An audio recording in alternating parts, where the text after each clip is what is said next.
مرزا غلام احمد قادیانی کے پہلے خلیفہ حکیم نور الدین کے بارے میں سر سید جیسا جو آپ کا مسلم پولیٹیکل تھاٹ کے بانی کے طور پر آپ سر سید کا کورس میں پڑھاتے ہیں، وہ کہتے ہیں کہ عام آدمی جب ترقی کرتا ہے تو ایک شریف آدمی بنتا ہے، وہ ترقی کرتا ہے تو وہ ایک اپنا باخدا انسان بنتا ہے، وہ باخدا انسان جب جس وقت ترقی کرتا ہے تو وہ ایک صوفی بنتا ہے، صوفی ترقی کر کے ولی بنتا ہے، ولی جب ترقی کرتا ہے تو وہ نور الدین بنتا ہے۔ اور پھر ان کی تفسیر القرآن، وہ تو مدینے تک جا کے جب وہاں پہ بھی گئے تھے تو ان کو بھی وہاں پر روک لیا گیا تھا کہ آپ درس الحدیث اور قرآن شریف اور تفاسیر ہمیں پڑھا کے جائیں یہاں پہ۔ وہ لمبا قیام کیا تھا انہوں نے آپ کے لیے، تو وہ اس لیے ڈسکوالیفائی ہو گئے نا کہ وہ احمدی کیوں ہیں۔ تو ہوتے رہے، آپ کی ذاتی کوالیفیکیشن اور آپ کے پرسنل کریڈینشلز کیا ہیں؟ شراب پی کے ٹیلی ویژن پہ بیان دینے، مدرسوں میں بچے بازیاں کرنی، یہ آپ کے کریڈینشلز ہیں؟ جوتی پہ نہیں رکھتے ہم آپ کے کریڈینشلز کو۔ حیثیت کیا ہے آپ کی کہ آپ یہ پوچھیں کہ مرزا غلام احمد قادیانی مفسر قرآن کے طور پر ان کا نام آنا چاہیے کہ نہیں آنا چاہیے؟ بے شرموں سے ہم سند لے کے تو اپنی آئندہ زندگیوں کا اور اپنی آئندہ نسلوں کا تعین کریں گے؟ ہو ہی نہیں سکتا۔ اس کے بعد دوسرے خلیفہ آتے ہیں۔ بائی دی وے، آپ کے جو وہ تاریخی بات ہے کہ جس وقت علامہ اقبال کو اپنے نکاح، جس میں سے یہ بعد میں ان کے سارے بچے ہیں جسٹس جاوید اقبال وغیرہ، اس کی سند کے لیے انہوں نے کہا تھا مجھے اور کسی پہ اعتبار نہیں ہے، حکیم نور الدین کے پاس بندہ بھیج کے ان سے کنفرم کروایا تھا کہ یہ اب طلاق کے بعد اس طرح اور رجوع اور اس سارے کے اوپر مجھے اپنی اوپینین دیں، اور پھر اسی کے مطابق ان کا تعامل تھا۔ دوسرے خلیفہ، ان کی تفسیر جو کئی جلدوں پر مشتمل تفسیر کبیر ہے اور 2 جلدوں والی تفسیر صغیر، اس کو تو بھی چھوڑ دیں، صرف اس کا دباچہ تفسیر القرآن، وہ جو 200-250 صفحے کا دباچہ تفسیر القرآن غالباً میرے پاس بھی پڑھی ہوگی، اور وہ ضرورت ہے کہ اس کے جو اصول ہیں وہ آپ کو کسی وقت سنائے جائیں۔ ان اصولوں پہ تفسیر ہوتی ہے۔ وہ جامعہ ازہر اور مصر میں پڑھاتے، اس سے استفادہ کیا جاتا رہا ہے لمبا عرصہ، صرف یہ کہ وہاں الحاج بشیر الدین محمود احمد لکھا ہوتا تھا۔ مرزا بشیر الدین محمود احمد خلیفۃ المسیح امام جماعت احمدیہ نہیں، وہی لیکن ظاہر ہے حاجی وہ تھے ہی، الحاج تو وہ لکھتے ہی تھے۔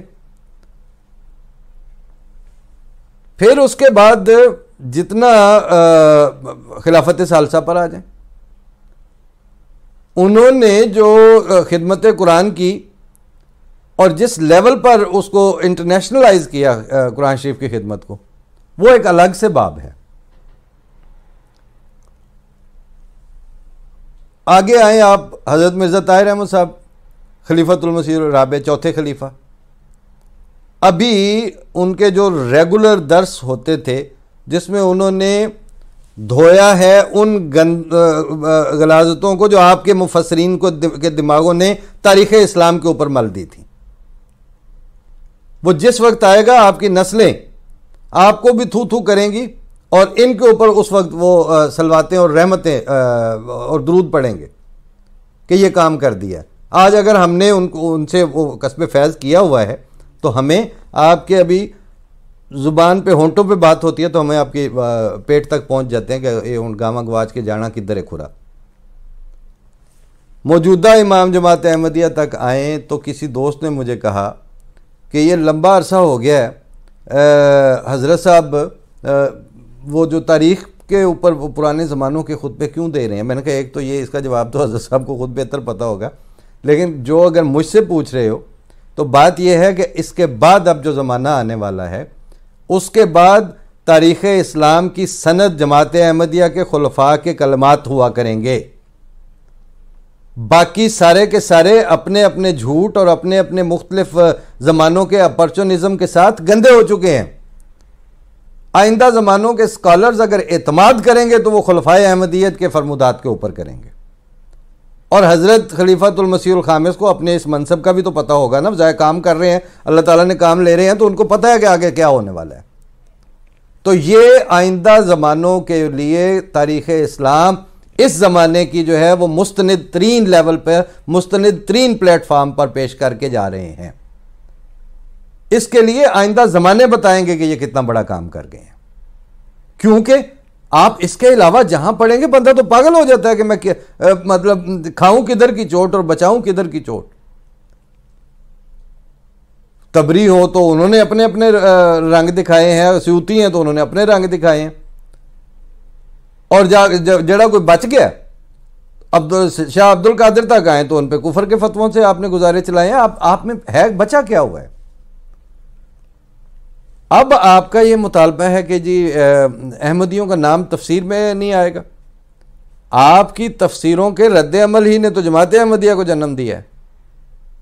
آپ نے اپنی میڈیولسٹ اپروچ اور آپ کی جو قرون وسطیٰ کے جو آپ نے گند کیے ہیں، وہی تو امام مہدی کو لے کے آئے ہیں، اسی سے تو مسیح موعود کی بعثت ہونی مجبوری بنی تھی۔ اس لیے اب یہ ممکن نہیں ہے۔ اب یہ نام ہر جگہ آئیں گے، اب یہ کھل کے گفتگو ہوا کرے گی۔ اب آپ کو مسئلہ کیا ہے کہ جب ایک چیز تھی سچ، اس کو 50 دفعہ آپ کریں۔ E=mc² جو ہے وہ کتنی دفعہ آپ اس کو کھول کے دوبارہ اس کو کیلکولیٹ کر لیں، نتیجہ تو وہی نکلے گا۔ آپ کے پاس جماعت احمدیہ کے کانٹیکسٹ میں سچ تھا ہی نہیں کسی زمانے میں بھی۔ آپ اکثریت کا سانپ پال کے اس کے زہر کے خوف سے آپ نے عامت الناس کو سکرو ٹائٹ کر کے رکھا ہے۔ جہاں تحقیق ہوگی، جہاں بات ہوگی، جہاں کوئی لکھنے والے ہوں گے، جہاں پڑھنے والے ہوں گے، جہاں آزادانہ سوچ والے لوگ ہوں گے، وہ آپ کو کہاں گھاس ڈالیں گے؟ ان کے لیے بھی تو کچھ چاہیے۔ ان کے لیے ہم نہ اپنے بچوں کی زبان بند کرتے ہیں، نہ آپ کی نسلوں کی زبان بند کرتے ہیں۔ ہم چاہتے ہیں کہ وہ سوال اٹھائیں، ہمیں خوشی ہوتی ہے کہ وہ بات پوچھیں۔ جیسے وہ آج کل مذہب کے نام پر خون آپ کو سنایا جا رہا ہے، 50s کی دہائی کی لکھی ہوئی کتاب ہے، اور اس وقت ہی آپ کی اپروچ جو ہے وہ بالکل ننگی اور صاف دکھائی دے رہی ہے کہ آپ کیا چاہتے ہیں۔ اقتدار، سیاسی غلبہ، رحم سے آری ملائیت، خوف خدا سے آری دانشوری، یہی تو آپ کے پاس ہے۔ اس کو لے کے اس کے بعد طوطے کی طرح آپ پڑھتے بھی پھریں تو اس کا مطلب کیا ہے؟ اب قرآن شریف کے ساتھ آپ کا ذاتی تعلق ہوگا تو وہ آپ میں خوف خدا والی کیفیات بھی پیدا کرے گا۔ ہمیں جماعت احمدیہ کی تفسیرات سے وہ ملا ہے، اور عام شریف آدمی کو بھی، نان احمدی کو بھی وہ ملا ہے۔ آئندہ زمانوں کو اس کی ضرورت ہے۔ آپ جام شورو یونیورسٹی یا ایک یونیورسٹی یا دوسری ان کی حد تک آپ رکھیں، لیکن چونکہ آپ کے لیے بوتل میں زندہ رہنا ممکن نہیں ہے، آپ ایک انسانی معاشرہ اور روئے زمین پر ون آف مینی کنٹریز ایک ملک ہیں۔ معاشرے کی اپنے فارمیٹ ہے، معاشرے کا ایک اپنا تعامل کا طریقہ کار ہوتا ہے، اس کی اپنی ڈائنامکس ہیں۔ ان ڈائنامکس اور ان تعاملات کی روح سے اب آپ فیلور معاشرے اور فیلور کے جو رجحانات ہیں ان کے چیمپئن اور انہی کے ٹارچ بیررز ہیں۔ آپ جہالت کی شمع اٹھا کے، جہالت کا جھنڈا اٹھا کے جہاں تک بھاگنا ہے بھاگیں، ہم آپ کے ساتھ ساتھ دیکھ رہے ہیں آپ کو، لیکن وہاں جہاں پہ بھی پہنچیں گے وہاں ہم آپ کو ملیں گے انشاءاللہ۔ یہ تفسیرات احمدیہ اور جام شورو یونیورسٹی کی بات نہیں ہے، آپ دنیا میں جہاں نکلے ہم آپ کو ملیں گے۔ وہ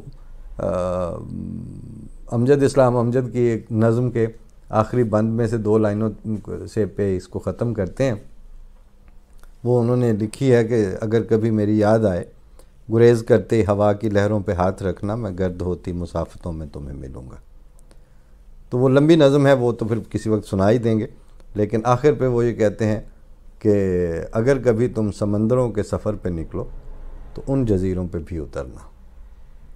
تو آپ ذرا نکلیں پاکستان سے باہر، 7 سمندر پار دنیا میں نکل کے دیکھیں، ہم آپ کو ہر جگہ ملیں گے، اور ہر جگہ چھپی ہوئی تفسیریں اور آپ کو ہر جگہ مستند ماخذ سے تحقیقات مستند ماخذ سے دنیا کو پریزنٹ کرنے والا لٹریچر اور اسلام کی نمائندگی کا حق ادا کرنے والی کتب، وہ آپ کو دنیا میں جگہ جگہ ملیں گی، ہر زبان میں ملیں گی۔